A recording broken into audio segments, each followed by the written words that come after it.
कोलंबो में संसद की तरफ जाने वाली सड़क और इस सड़क पर सुरक्षा की पुख्ता व्यवस्था। यहाँ संसद की जो कार्यवाही आज हुई वो ख़त्म हो चुकी है और जो स्पीकर हैं उन्होंने यहाँ बताया औपचारिक तौर पे कि गोटाबाया राजपक्षे का इस्तीफ़ा हो चुका है और इसके साथ ही जो नया राष्ट्रपति चुनने की जो प्रक्रिया है वो शुरू हो चुकी है। 20 तारीख को ये चुनाव होना है और उसके पहले 19 तारीख तक जो नामांकन है वो लिए। तो नामांकन की जो औपचारिक सूचना है वो दे दी गई है और अब एक कंसेंसस बनाने की जो बात है एक नाम पर उसकी कवायद शुरू होगी।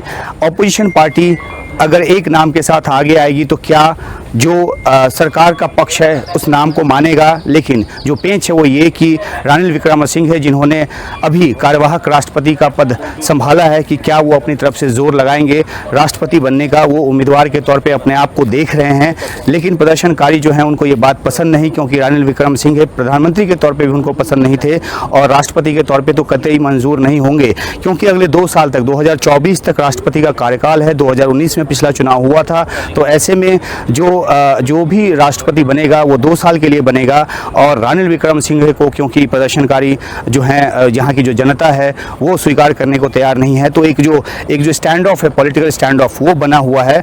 अब देखना है कि क्या रास्ता निकलकर सामने आता है। काफ़ी मंथन यहाँ पर चल रहा है अपोजिशन पार्टीज़ की तरफ से भी।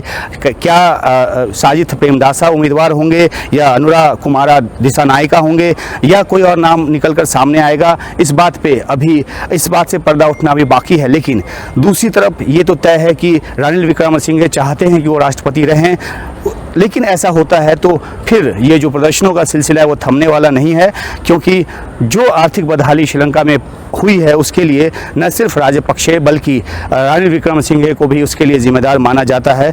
और अब देखना है कि संसद में आज जो ये कार्यवाही हुई है उसके बाद जो अपील की गई है स्पीकर की तरफ से, उसके मुताबिक पॉलिटिकल पार्टीज़ किस तरह से आगे बढ़ती हैं और किस तरीके से समस्या का समाधान निकलती है। राजनीतिक समस्या का समाधान निकलने के बाद आर्थिक कदम उठाने होंगे और उस बात पर नज़र बनी रहेगी। और इस बीच जो स्पीकर हैं उन्होंने भारत के जो हाई कमिश्नर हैं गोपाल बागले, उनसे मुलाकात की है। भारत की तरफ से ये कहा गया है कि श्रीलंका में लोकतांत्रिक जो मूल्य हैं उनके साथ भारत खड़ा है।